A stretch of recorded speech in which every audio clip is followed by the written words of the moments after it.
Halo, ketemu lagi dengan gua Eman Vigano di kelas pagi pervespaan duniawi. Seruput kopinya, reguk informasinya. Melanjuti video gua kemarin, kelas dasar pervespaan. Ini juga masih kelas dasar pengenalan mesin Vespa. Disclaimer, gua nggak bermaksud sok tahu dan gua nggak bermaksud lebih tahu dari kalian. Gue cuma ngasih tauin sedikit yang gue tahu. Kalau banyak salah, ada salah, mohon dikoreksi, silahkan tulis di kolom komentar. Buat teman-teman yang udah tahu, para senior, para suhu, para sesepuh, kalau seandainya kurang berkenan, silahkan di skip aja. Pembelajaran ini khusus buat kawan-kawan memang yang baru mengerti atau baru ingin bermain di dunia pervespaan. Gue justru minta bantuan kalau seandainya ada misinformasi atau yang kurang-kurang, boleh dibantu untuk melengkapi informasi yang mungkin kurang yang gue berikan. Lanjut aja, kagak pakai lama, pengenalan dasar mesin Vespa. Setelah semalam kita nerangin sedikit tentang bodi, udah barang tentu bodi berbeda-beda karena tipe Vespa macam-macam. Kemarin kebetulan yang bisa kesorot itu Vespa Super dan GT. GT itu lebih mendekati ke sprint. Jadi gua anggap Vespa Super dan Vespa sprint lah ya. Nah, bodi itu juga macam-macam kan. Ada bodi tahun 50-an yang masuk kategori wide frame, udah pasti tentu berbeda. Ada PTS juga berbeda. Dan bentuknya yang lain-lain, kayak ada GS, ada PX series, PS series gitu. Cuman secara basic gambaran kita ambil benang merahnya kurang lebih sama. Pada intinya ada spakbor, ada jengger, ada sayapnya, ada hidungnya, ada setang, ada bodi tengah, ada tepung kiri kanan, ada jok, dan kurang lebih seperti yang kemarin udah gua jelasin di video sebelumnya. Sekarang kita masuk ke sektor mesin. Mesin yang ini kebetulan gue sih pengennya tadinya cari pakai mesin super atau sprint juga. Gue ada yang ngegeletak, cuman gue ngambilnya posisi dalam karena ini gue mesti kejar tayang ya dengan waktu yang gue punya waktunya minim nih karena gue harus melakukan hal yang lain. Jadi gue ambil yang terdekat aja. Kebetulan ini copotan dari mesin VGLB gue nih. Jadi ini yang terdekat aja ya. Cuma kita ambil kesimpulan basicnya bahwa konstruksinya kurang lebih mirip-mirip seperti ini.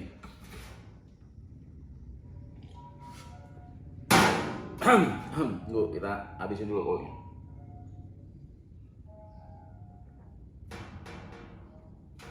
Oke.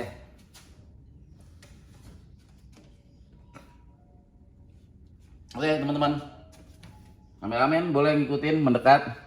Jadi ini kurang lebih bentuk konstruksi mesin Vespa ya teman-teman. Karena ini mesinnya VGLB, tutup ininya masih kaleng, tutup buring ya.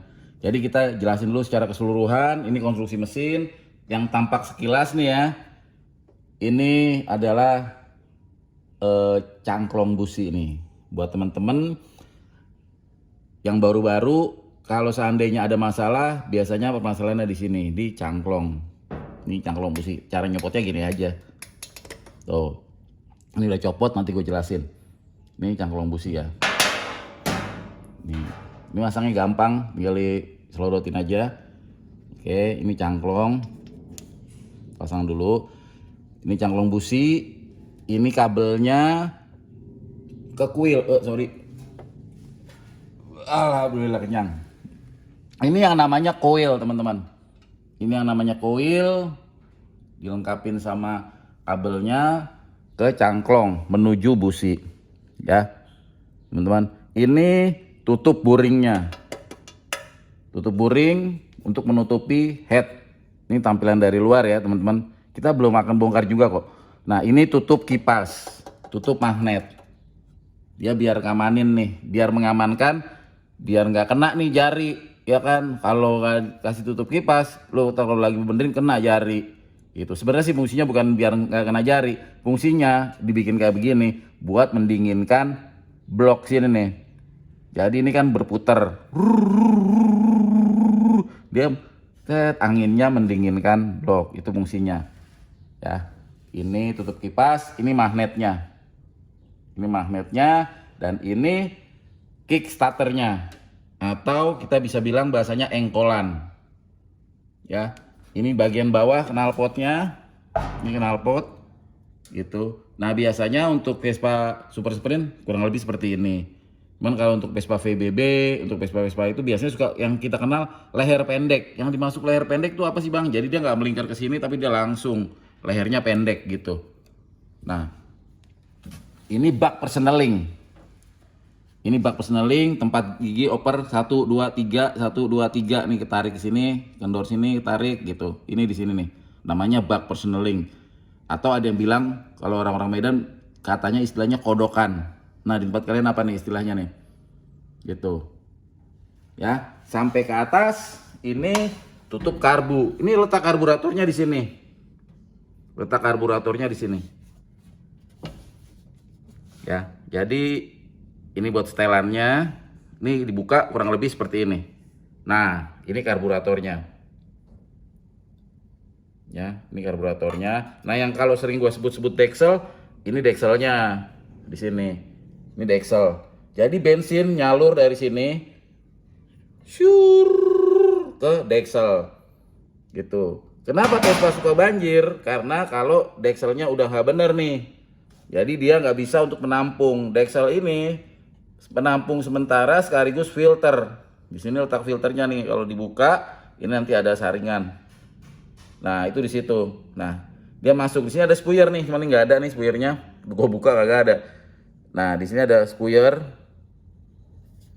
Gitu. Biasanya kendalanya cuma di seputaran ini, teman-teman. Mudah-mudahan di sekitaran itu aja, jadi gampang. Gitu ya. Ini sementara segini dulu. Nanti kita bahas kupas satu-satu. Karbu, magnet kayaknya udah pernah deh. Nah kita putar ya, teman-teman. Di sini ini tempat, ini dudukan shock breaker belakang. Ini ada shock, gitu. Shock juga macam-macam teman-teman. Ada yang Kayabai, ada dan motor, ada yang Gabriel.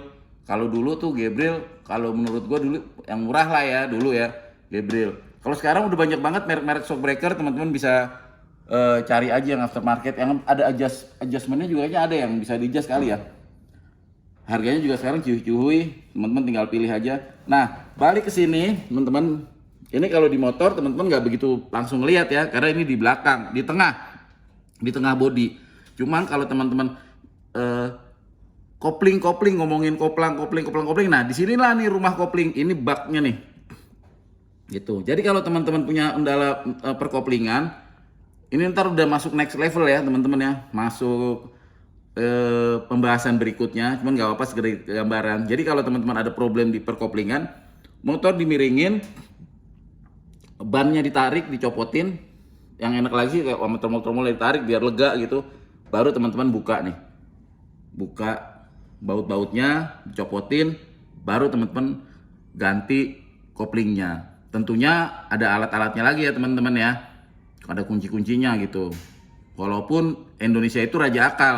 Kalau nggak pakai tracker dia pakai ada, ntar pakai obeng diselipin di koplingnya. Ya tentunya akal-akalan lah gitu. Nah ini teman-teman yang namanya kopling ada di dalam sini gitu ya.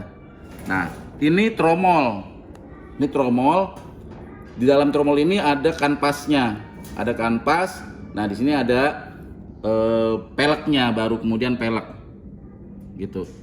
Nah biasanya kalau rem suka ngelos itu antara kanvasnya udah habis, tromolnya udah menipis makin dalam ya, atau ada kebocoran di seal as rodanya gitu. Jadi oli merembes masuk situ, melumasi kanvas, melumasi tromol, akhirnya jadi ngelos atau jadi beleleran. Otomatis tuh kalau udah kena ke kanvasnya atau kena ke tromolnya kan jadi licin gitu, jadi ngelos deh. Makanya itu harus dicek kalau udah beleran gitu, karena itu menyangkut safety atau keamanan Nah, di sini ada yang kurang nih teman-teman nih. Di sini ini adalah harusnya ada terminalnya nih. Terminal. Ini ada terminal. Nah, kurang lebih bentuknya kalau super sprint seperti ini teman-teman. Nih ada nih gua kumpulan yang barunya. Ini untuk super sprint kayak begini, lebih kecil. Tuh. Ya, ada bentuk-bentuknya. Bentuknya juga macam-macam.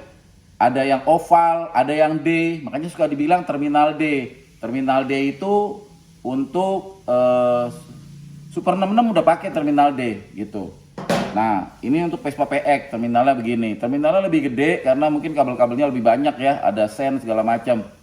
Gitu. Jadi kabel-kabelnya lebih banyak, ininya lebih gede nih. Ini terminal.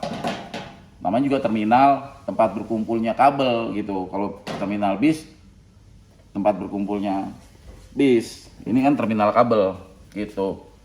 Nah, apalagi yang kelewat. Nah, rem belakang itu di sini nih teman-teman. Ini buat remnya nih. Jadi tarik, ini rem belakang.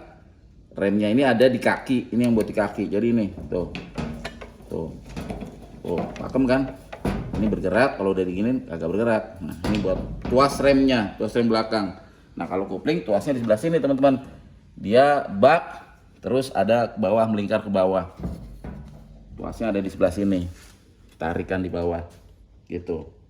Nah, yang mau gue share ke teman-teman yang baru memiliki Vespa atau baru bermain Vespa, sumpama ada trouble gitu ya. Sumpama ada trouble. Wah, motor gue mati nih, ucluk, mati gitu di jalan gitu ya. Nah, ini tips sederhana, tip dasar lah. Makanya gue bilang tip dasar untuk yang senior, untuk yang suhu. Mungkin ini konten receh, di skip aja nggak apa-apa. Kalian mau udah pada hebat-hebat. Nah, jadi sumpama mogok nih ya kan. Kalau gue ya, sekali lagi kalau gue, karena gue berusaha banget ini untuk menghindari konflik atau apalah, bully atau apa gitu ya. Mungkin ini konten dianggap konten receh, whatever ya. Nah, jadi kalau mogok, pertama kalau gue, ini gue buka cuy. Gue buka, cek. Ya ini ceritanya belum coplok ya. Udah coplok aja, soalnya ini dari yang lain bukan dari yang sini. Nah, ini gue coplok dulu. Terus teman-teman ambil kunci busi. Nah, ini gue ambil kunci busi. Kebetulan kunci busi deket. Ntar, ini gue ambil kunci busi ya. Mana kunci busi? Nah, ini dia. Ambil kunci busi, kemudian buka. Nah, ini biasanya kan suka keras nih. Buat ciwi-ciwi kemarin kelas Bang Eman, buka kunci busi, Jadi masukin. Ini kan begini. Kalau begini kan keras nih. Teman-teman pakai ini. Ya. Kalau ini keras, pakai ini. Atau kalau emang keras banget, ketok aja tapi jangan terlalu kencang gitu. Pakai palu dikit tok gitu. Makanya kadang-kadang kita perlu juga bawa palu. Kalau diginin keras, pakai tangan gini. Tuh, digituin. Masih keras juga kan. Oh, tuh. Nah, ini aja begitu udah dapet, udah jangan paluin lagi. Nanti takutnya dratnya selek. Dan kalau mogok gitu ya, jangan langsung dibuka. Kenapa? Karena ini kan posisi masih panas. Jadi nepi aja dulu, minggir, diemin aja kurang lebih ya 5 menit lah, syukur-syukur bisa tahan 10 menit biar adem dulu intinya, biar nggak terlalu panas gitu ya, biar adem dulu ini, karena kan posisi lagi musim panas terus dibuka gitu kan. Jadi udah kelar ya, udah dibuka, ngokeng kayak kunci busi, ditarik.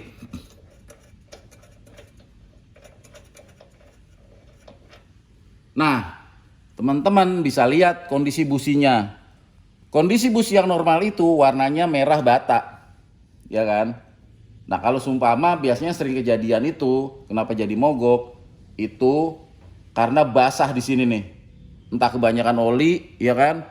Jadi dia banjir bahasanya istilahnya. Jadi banjir, dia ibarat kata namanya juga banjir, lelep tuh apinya jadi kagak ini. Nah, kalau teman-teman menemukan ini basah atau becek segala macam, teman-teman gampang, cukup dilap aja. Cukup dilap gitu. Bersihin, biasanya tuh gua dulu gue bawa tuh namanya peniti buat nyongkel gitu, atau gue bawa amplas buat ngamplas-ngamplasin tuh sininya nih, pakai amplas tipis aja terus di seret di amplas, atau kalau di sikat kawat, tapi sikat kawat kegedean tuh dimasukinnya gitu. Jadi setelah dibersihin ya kan? Malah kadang-kadang gua lap aja pakai gombal atau gua tiup kadang, karena takutnya di dalam masih ada sisa-sisa bensin atau dari oli campurnya itu. Jadi gue bersihin intinya. Nah, untuk lubang sininya ya kan, kita masukin nih kain lap dimasukin, dipegang. Nah, biasanya gue suka bawanya gini teman-teman. Nih gombal-gombal ini, kenapa gue suka ngelibetin kunci-kunci pakai gombal? Jadi kalau mogok, gombalnya ini bisa gue pakai buat ngelap. Ini yang gue bawa nih, kunci-kunci standar yang gue bawa ya. Minimnya kunci yang gue bawa ini teman-teman. Ya, jadi buat teman-teman yang baru main Vespa, minimal lo kudu bawa ini. Kunci busi, kunci Y, ini buat ban, ya kan? Kalau ban lo bocor atau gembes, ya kan, daripada lo dorong-dorong berat, lo bawa ban serep, lo bawa kuncinya ini. Ini lo buka buat buka ban. Obeng plus, obeng min, sama tang. Busi gue selalu bawa spare. Ya, selalu bawa spare. Walaupun motor gua enak cihuy, siapa tahu ini bisa nolong buat saudara kita yang mungkin lagi ngalamin kemogokan. Sama spare kabel, kita nggak pernah tahu kapan kabel kita putus gitu. Nah, tadi lanjut kain gombal ya. Nah, ini gua lilet di kain gombal. Jadi teman-teman diginiin nih, ini juga panas ya ceritanya ya. Ceritanya panas, makanya perlu juga kain gombal gini ya. Jadi ini dimasukin gitu, dicolok tuh. Ini masukin tangan. Nggak apa-apa kok. Nggak makan tangan lu, nggak kegigit. Memang agak panas ya di sini ya, hangat-hangat gitu. Ini lo masukin gini ya, terus diselah. Di kickstarter gitu. Biar apa? Biar bensinnya pindah ke sini nih, bensin sisa atau oli yang campur sama bensin itu biar kesinilah, biar bersih lah, biar kering gitu. Udah kering. Baru boleh dipasang lagi kalau teman-teman yakin bahwasanya itu karena banjir doang gitu. Atau kalau mau nanggung, teman-teman buka dari cangklong mana ya, coplok ya. Ini dia. Ini kan cangklong nempel nih ya teman-teman ya. Setelah dibersihin, teman-teman tinggal masukin sini. Ini kan busi masih begini nih ya. Teman-teman, ini posisi ketutup. Ini kita belum ngecek ke karburatoran dulu, ya kan? Posisi begini, teman-teman di kickstarter lagi nih, diselah lagi, dideketin ke sini nih. Diselah apinya semana, cerocot gitu kan. Kalau apinya gede, berarti teman-teman bisa langsung pasang lagi. Kalau apinya kecil, teman-teman bisa copot nih ininya nih, cangklongnya, copotnya nggak bisa ditarik karena dia mengikat, karena kan di sini ada baut yang bergerigi-gerigi gitu ya. Jadi teman-teman mesti diputer sambil agak ditarik, diputer, ntar coplok sendiri gampang. Nah itu teman-teman diginiin, diselah lagi, cerocot, apinya semana gitu. Kalau di busi kecil di sini kecil berarti kuilnya gitu.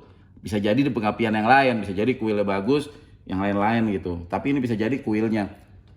Tapi kalau ini dicerocot nih, di sini ada apinya gitu ya. Berarti antara di cangklong atau di busi. Kemungkinan berarti memang businya batu ganti gitu. Jadi kurang lebih seperti itu teknis simpelnya. Tuh. Tapi umumnya biasanya di busi sih. Cuma kalau di busi kecil, teman-teman coba bisa cek di situ. Gitu. Yang penting intinya bisa balik dulu dah. Nanti teman-teman bisa dirapetin aja businya biar lebih pendek kan. Kalau jauh kan dia agak ini nyambernya. Jadi tinggal diketok aja begini. Jangan terlalu nempel banget, ketok aja gini untuk biar ini agak sedikit lebih rapat. Yang penting teman-teman sampai rumah dulu. Banyak trik-triknya kayak semacam, wah ini businya udah mati nggak mau busi cadangan. Teman-teman bisa hancurin ininya nih, keramiknya buat sementara. Keramiknya dihancurin, bisa dijepit pakai ini, ketak gitu, atau pakai dihajar pakai ini. Masukin pakai oben ming, dihajar di keramiknya, ntar bisa hidup lagi untuk sementara gitu ya teman-teman. Nah baru dipasang lagi. Untuk masang busi kita pakai tangan dulu, di feel, dicari dapetnya biar nggak slack. Kalau udah mentok sama tangan kita ya, udah ngepas sama tangan kita, udah ngedrat gitu ya, baru pakai ini. Jangan baru masuk udah langsung hajar pakai ini nanti selek. Jadi teman-teman di feeling dulu cara masukin busi yang benar menurut gue. Udah dapet ya, udah dapet nih, udah masuk ya, diputer, udah dapet nih dratnya, kira kan berasa kan, udah pas dratnya sampai batas tangan kenceng tuh, baru masukin, baru dikencengin tuh, nggak usah sampai habis sampai ini, pokoknya sampai semampunya tangan aja. Tapi dikira-kira ya, kalau tangan lu lagi letoy, lagi lemes, lu segitu doang, paling nggak kencang gitu, biar nggak mental kena kompresi ya. Udah kenceng, pasang lagi, diselah lagi, mudah-mudahan insya Allah hidup. Nah kalau busi seumpama sudah oke, terus masih belum bunyi juga, nah jangan-jangan, makanya tadi harusnya bensin. Mungkin penjelasan lebih enak kalau di motor ya, tapi kalau di motor nanti lagi susah, motor gue lagi pada padat berjejer-jejer gitu. Cuman nanti kalau seandainya fungsi dari bensin, biasanya kita buka, ambil spuyer-spuyernya nih. Kan biasanya kalau dicuk di res, motor Vespa-nya dimiringin, netes nggak bensinnya? Kelihatan dari sini nih, ntar nih, netes nggak bensinnya gitu. Atau ini kan ada saringan nih ya, saringannya dibuka, tangan ditekap ke sini, biasanya gitu, tangan ditekap ke sini, diselah, ada kagak nih. Mungkin yang lebih enak kita ke motor ya, jadi biar penjelasannya nggak, teman-teman nggak ngebayang-bayang gitu. Nggak. Nah nih kita buka. Cara bukanya teman-teman tarik ini, bang, buka tepungnya gimana bang? Gua nggak ngerti, gitu kan? Bukanya begini, ditarik ini kan ada ginian nih, ini ditarik, tuh ya.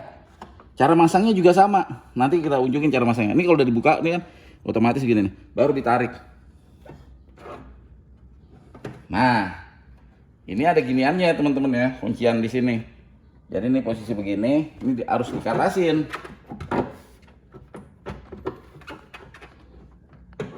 Nih, kalau di gini, wah nggak mau bang ditarik, dikatasin dulu. Cek. Nah, baru bagian belakangnya, toeng gitu. Tuh, ya. Oh ini masih ada, ini bakal jadi PR. Nah ini contoh mesin super originalan nih kayak gini, yang tadi gue jelasin, ya kan? Ini ada, ini apa sih bang ini? Ini dia lubang hawa.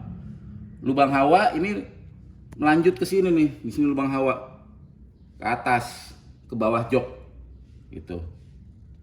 Ya, ini dia terminal kabelnya, ini kuilnya. Nah ini kalau ada kecil-kecil gini, ini namanya kondensor, gitu. Ya, ini karena masih dikunci, kita cari motor yang udah kebuka aja nih. Kayaknya Vespa Super Go ini udah kebuka nih, yang di sebelah sini nih. Cara nutupnya nih teman-teman, masukin ini di belakang, ya, masukin, disiniin. Ininya nih kudu masuk nih teman-teman, masuk. Nah, nih ditekap lagi begini, lihat puncungannya ini nih, masukin, terus ini ditarik, ini pegang gini nih, ya. Tuh, oke ya. Nah kita cari yang Vespa yang ini nih, GSR, sama bukanya seperti itu. Nah ini udah buka, jadi enak langsung ngejelasin.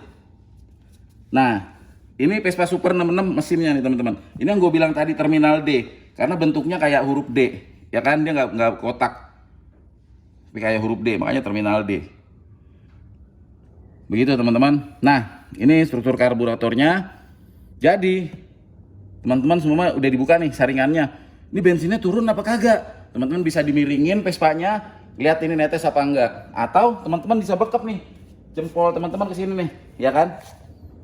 Nih jempolnya, jempol dibekap ke sini, diselah. Tuh, diselah gitu, kering. Berarti bensinnya kagak turun. Kalau jempol kalian kering, kalau jempol kalian basah, menandakan bensin turun, gitu. Ya, kurang lebih gitu. Ini kalau gue hidupin, hidup nih. Kalau dimiringin, hidup nih. Tuh. Kering kan? Nih, biar enak ya. Nih, gue lap dulu deh. Ini contoh real soalnya. Nih ya, jempol gue ya. Nih, masukin sini nih. Ini motor orisinil jadi masih bener banget. Nah, bensinnya nggak turun. Nih gue tarik cuk nih. Gue tarik cuk nih teman-teman. Nih cuk yang tadi gue bilang ya. Cuknya tarik. Jadi nggak usah dimiring-miringin motor tuh, cuknya yang ditarik ya. Cuk ini ditarik, dia narik ke sini nih teman-teman. Tuh. Ya. Saatnya ditarik cuknya tuh. Ya. Nah, terus ini gue coba nih ya sekarang ya. Bismillahirrahmanirrahim.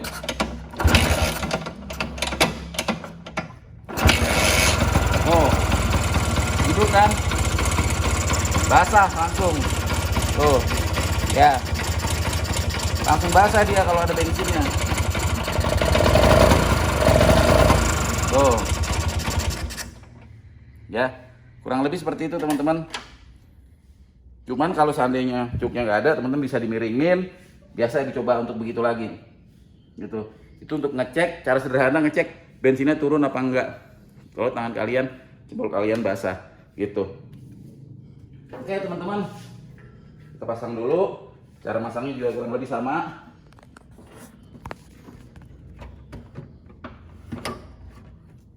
Oke, nih tarik dari sini ya. Masukin, tarik. Tuh, kayak gitu.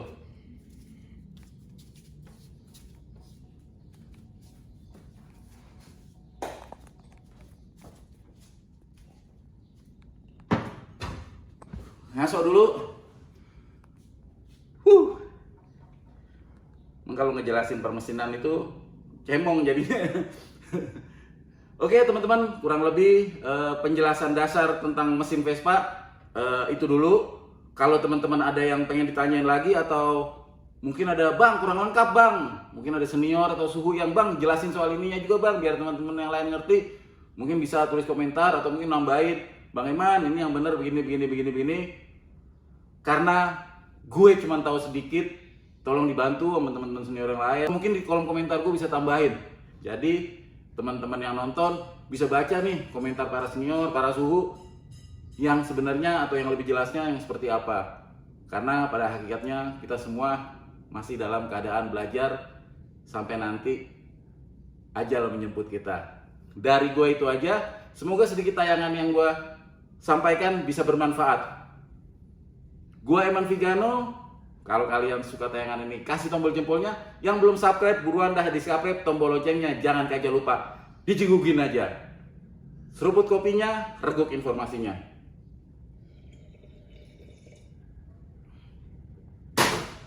Ciao.